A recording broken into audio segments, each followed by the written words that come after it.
Um, Welcome to Ecclesia number 7. This is the first or the second Ecclesia for the new year. Happy New Year to everyone. If you haven't seen the previous Ecclesia, welcome Zeusers and former Zero Chainers. Today we will talk about the app Vault, and also we'll talk about some of the stuff that's going on around our platform. So I hope you have a great holiday. And I know it's been a couple of weeks of Christmas holidays and New Year holidays, so we're back with a lot of energy. Certainly I am. I took some time off last week, so it was very nice to take that time off and got revitalized. We hope to get most of this stuff done. We have put more resources to the zero chain core tasks now, and we've got more people on board to do system test, unit test for zero chain core specifically. So we'll try to target to close most of the issues in 30 days. And in parallel, we're also closing Go SDK and Blobber tasks. So things are looking good. We plan to do load test. We are doing some internal load tests right now, and we plan to do load test with the active set sometime this week. There was a glitch there was a bug that we encountered, and so we're testing it out, and hopefully we will do some load testing on the active set. And then what we ideally would like to do is some testing of our apps on the active set before we let's put it this way. Okay, before we reset the active set and incorporate some of the additional miners. So that's kind of the plan. It's a good thing that we tested with the external miners because it allowed us to uncover a couple of bugs. So we'll see how this round of testing goes, and then we plan to release all the apps probably starting next week, and then hope to release all the apps end of this month. And when I say release, I mean like it's been tested, and it's been tested thoroughly internally, and most of the bugs have been taken out, and to make sure that all the features are working functionally. Obviously, it's not production release. The production release will probably come a month later, and that will be in time for mainnet. So they'll be in line with all the apps will be in line with mainnet delivery. Now, some of you have asked like why are we putting resources on some of the apps? Because mainnet is our primary goal. So there are a couple of things. One is, some of these apps actually help us test our platform. Some of them, because we don't have like 100% unit test coverage. We don't have 100% system test coverage. Some of it is through actions on the app that we discover some bugs. So it's actually a good practice to use the apps. And some of the apps are essential, like Atlas, Bolt, Blimp, and Chimney. They are like essential. They're like bread and butter. Without them, essentially the mainnet is not. It's not a functional mainnet. You could have the mainnet running, but it's not functional because we don't know if it's going to scale, if it's going to be useful with any applications. It also to showcase other developers. Look, we have built an app that works with these apps, right? A Vault is something that I would say is something is a kind of a flagship app where we showcase how you could use a consumer app to work on our platform, and I think that has a lot of value. Now, you could say Chalk is kind of an outlier, but I would say Chalk is very important because NFT is such an important market. NFT is now I would say more than 90% of all transactions in crypto. So it's a huge market in crypto. And if you want to win the hearts and minds of crypto developers and token holders, NFT is the shortest path. And so Chalk actually provides a lot of addresses a lot of needs on the asset, on storing the asset in a very easy way. So I think that's something that, and it's a competing platform. If you compare it to Arweave, we have a similar program in terms of permanent storage, but our platform enables NFTs to tell a story, which none of the other platforms does. So it's a good way to use our platform for storage, and that's the reason for Chalk. Even though it's a bit of an outlier in terms of some of the other apps. Yeah. So. Also, the people who are working on the apps are mostly front-end developers, so they can't really help us on Zero Chain Core, which is there are only a few developers that can really work on the core, especially on the deep core like the blockchain and some of the storage protocols, because they're very complex. So it's not like we can pull a front-end guy and have them work on the Zero Chain Core. So that's why Zero Chain Core is moving slower than expected in terms of PRs and issues compared to the apps. So that's about the apps. Now I want to talk about some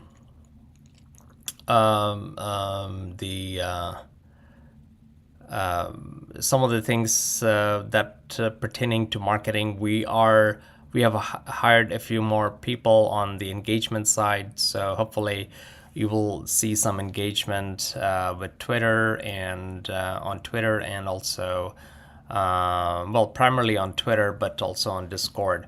So and that's one of our strategy to engage with people who are using Filecoin or aware of Filecoin or a token holder of a Filecoin, and aware of IPFS or using IPFS to basically take a look at Zeus. The way we're positioning ourselves is that Zeus is a high performance storage. IPFS, think of it as a personal server that you can spin up, and Filecoin is something in the category of archival storage. So we don't necessarily compete with Filecoin or IPFS, but we are essentially complementary. So let's say I have IPFS, I have Filecoin, then there's no reason why you shouldn't have Zeus, which is a high performance storage. It's like having S3 and archive storage and having your own private server, which a lot of people do. And if you look at enterprises, they typically have 1, 2, 3 kind of criteria where you store on your personal server, in your private cloud, and then you store on archive, but you also have an S3, high performance S3. Today, the S3 is essentially the AWS S3. So what we're replacing from Web3 projects is that they may have IPFS, they may have Filecoin, but they always have AWS S3. So that's what we are trying to replace. So it's actually complementary. So that's the on the marketing side, app side, and I've talked about load test with ActiveSet, and the plan is to do load test with ActiveSet, and then obviously the load test incorporates different types of load tests. So they have a light load test, heavy load test, then we have with DDoS, and then with chaos. So there's a bunch of tests associated with that load test. And once we pass that, what we want to do is also have the apps working on the ActiveSet. So that's the plan for this month, and then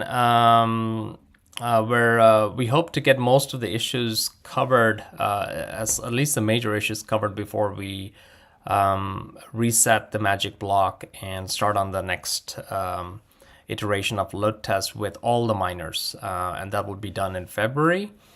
And then basically the plan is that if everything goes fine, then and we close all the rest of the issues. There are about 50 issues, I think, on Zero Chain Core. Again, some of them are added on a daily basis.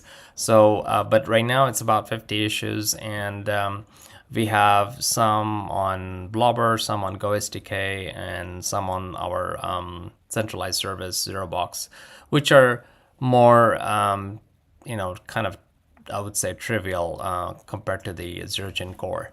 So we expect the Zero Chain Core to be all done by in 30 days. So that's the plan. That may spill over to the end of February. So we'll see. And then if you're ready with that, then we plan to have mainnet in March. Okay. All right. So I think what we'll do now is introduce you to the app Vult. So let's start on it. Okay. So let me enhance it a little bit. There we go. So this is Vult. This is the Vult homepage where it talks about some of the reasons why you should use Vult, and then you click on login. You go to this page. You're automatically given free 2 GB of allocation. You create the account where you enter your phone number, and then you get OTP from Firebase. And once you get the OTP on your mobile, you enter it, and then your wallet is created. So once the wallet is created, you have a secret phase which you need to note down, and then you would basically verify it in the next page. So on the next page, you basically verify it, right? As you can see, it's verifying some of the words, 4 words out of the 24 words. And then you give the wallet name. It can be any wallet name. And then you can create a password which encrypts the mnemonic and saves it on our cloud. So this is, it's done. And allocation is created. You already have a encrypted folder to begin with, and where if you put any file in that encrypted folder, it'll be automatically encrypted. And then you have other files, right? You can create other folders. So right now, developer who's Rana is basically uploading images from his computer. You can upload as many images, so you can upload multiple images simultaneously.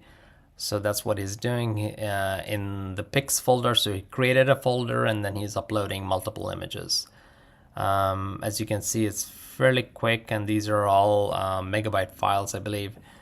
And once it's uploaded, so when you upload, it basically uploads thumbnails as well as the high-res images. And when you are viewing it, you're basically viewing these thumbnails of these images. Okay. Again, he's creating a new folder name, and let's see what's going on. So he's creating a folder name. He can rename a folder. So he's just showing some of the attributes that we have.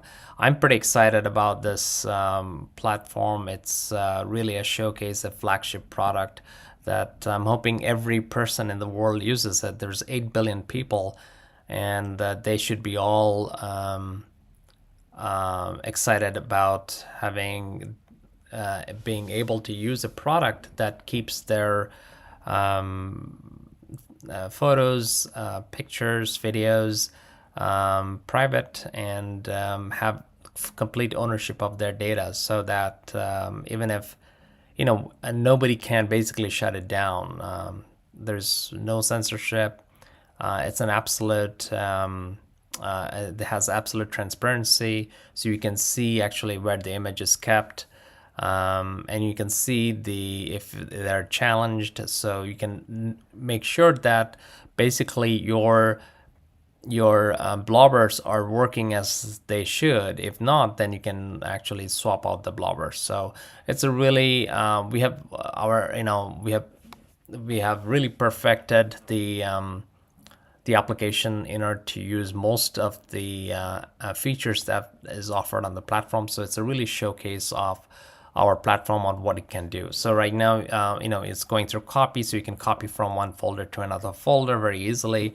We made the app so that it's not just an app that's using decentralized storage, but it's a fully functioning app.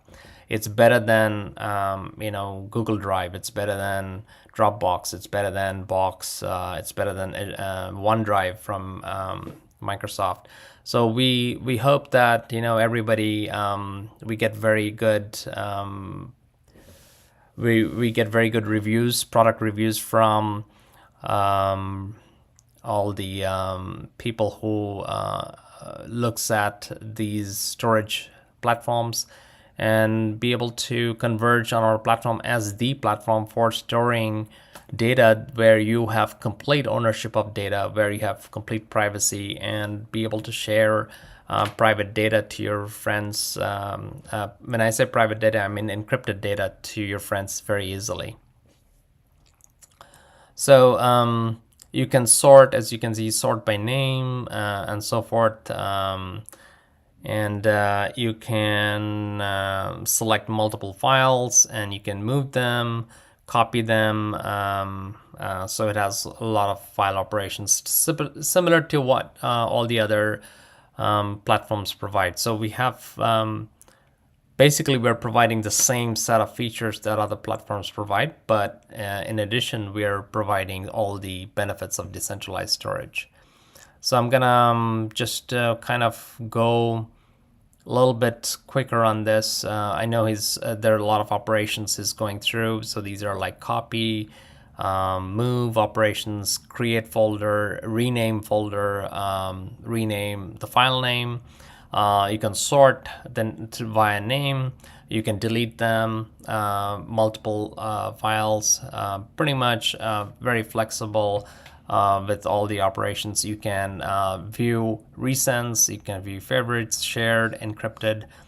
So we have quite a few tabs that you can use for your benefit.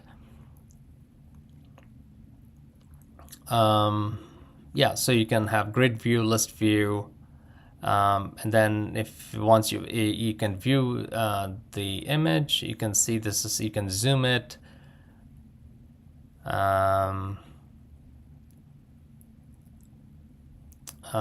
You can delete, you can look at you can download the file. So when you download the file, it's basically downloaded on your computer, and as you can see, that's what it's showing. It's downloaded to your computer. Let's see. By the way, on the left hand side, you can see how much data you have used.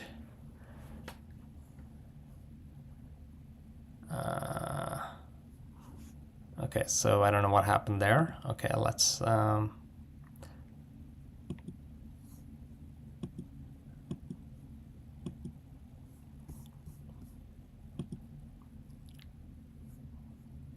that's interesting. Okay, let's try this again. Okay, so new files. I think we left off here. I don't know what happened. Okay, so this is actually neat. So I'm looking at the blobber file details. So I'm looking at a file and I want to know where it's at, where it's kept. So you can see the URL of the file. You can see the size of each file because the file is broken down into multiple servers. So you can see the blobber 1, blobber 2. This is a BCV3. So these are different URLs. So one is BCV2. This is BCV3. You can see how many updates and downloads it has happened, how many challenges passed, failed, and if it's blockchain aware. Blockchain aware means does the blockchain, has the right marker been submitted? So typically what happens is when you send a file to these blobbers then basically send those markers to the blockchain in order to commit to that file. Once they commit to that file, then the blockchain challenges the blobber randomly to make sure that you're storing the file. And that's part of the quality of service. And the blobbers need to respond within a specific time, within a certain time. Otherwise, they would fail a challenge. If they fail a challenge, they don't collect any rewards. So the benefit of this is that you want to make sure that you have very good blobbers, and you would see it if they are passing or failing. Like for instance, this blobber, if you look at this challenges, there are 4 challenges passed, right? Same thing here, this blobber has passed 2 challenges. None of the blobbers have failed in any challenge. So this one here, as you can see, they have passed 6 challenges. So yeah, so the idea is that to make sure that you pass the challenges. It also talks about the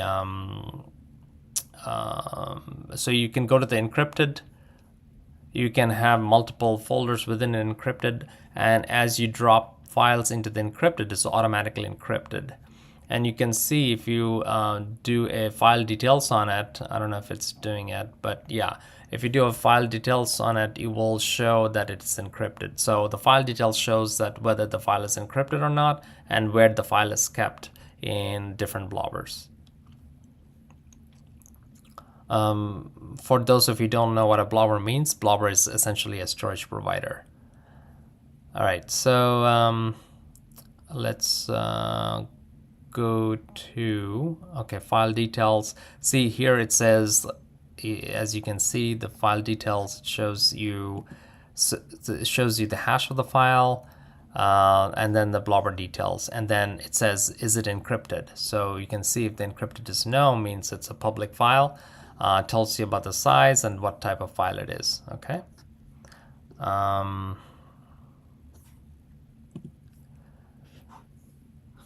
right, so I think we went through that. Let's okay, so I think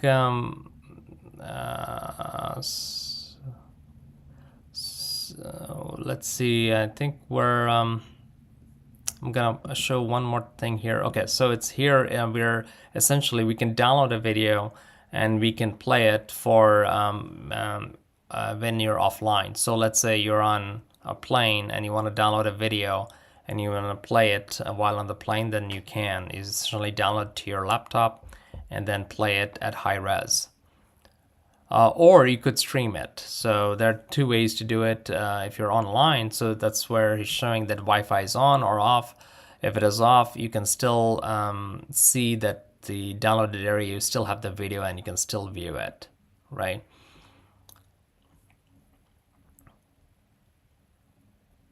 Okay.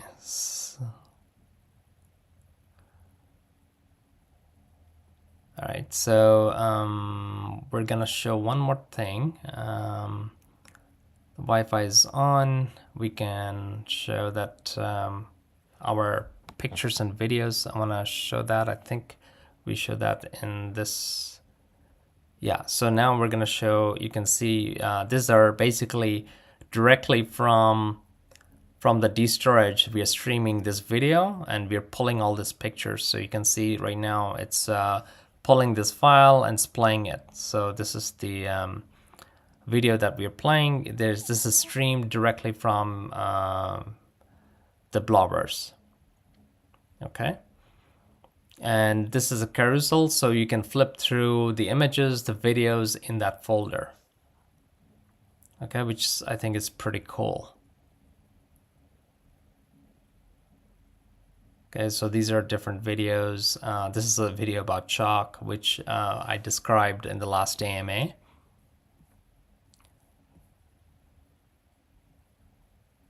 And you can zoom in as he's doing right now, zooming in to the video.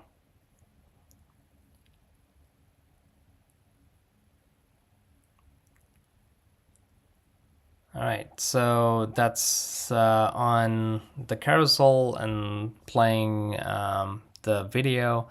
We can share. So here, what we're doing is basically we're sharing this file or folder. So we can share a folder or a file to your friends, and you basically add a phone number. Today you can add a phone number or you can add a user IDs, kind of. So you can see, you can copy the link, and then if you go to the user 2, you would be able to see it on user 2. As you can see right now, yeah, so you can see this is a public image and you can see it on user 2. Now, if you log out, yeah, you are not able to, oh, okay, so it's an encrypted file, so you cannot see the encrypted file unless it's given to you. So this is an encrypted file where you're sharing an encrypted file to a party, and only that party can view the file. So as you can see, once you're logged in, you're able to view the file. So that's a pretty cool way of demonstrating private data sharing. So if you have your private pictures, let's say baby pictures or wedding pictures or what have you, and you want to share only to specific people, you can share it using private data sharing or encrypted data sharing feature that we have very easily. That's something that's no one in this world have this feature. So I think it's very unique and something that's totally unique. So I think that's all I have for the demo, which is, I think, is a very exciting demo. It's it's our flagship app, which is why, and we have been working on it for a long time. Our front-end developers, our back-end, our SDK, mobile SDK, and JavaScript SDK developers that have been all working on it. And so it's been a long time to get this app fully functional and seamless and performant to the level where you can compare this versus some of the others, and we basically not only match performance, but we actually are better in terms of performance, and that's what we want. We want to showcase that with an app, and then some of the features are just different. Like, for instance, you can see where the data is kept. It's totally transparent. You can encrypt the data and share it with a private party very easily, something that doesn't exist today. If you look at some of your bank statements today, I get some bank statements from an email from the bank, and then they tell me to go to click a button and then go and enter it and add username, ID, and all of that, and then I get to see an email from the bank, which is kind of archaic. Now with this private data sharing technology, it's just a click of a button. You should be able to view the message or picture or what have you. So this could be also used for Facebook or any of the social media where you can just share a link, and it's only for a specific person or a specific group of people. So I think it's very powerful, and I think it will have a lot of traction in the marketplace.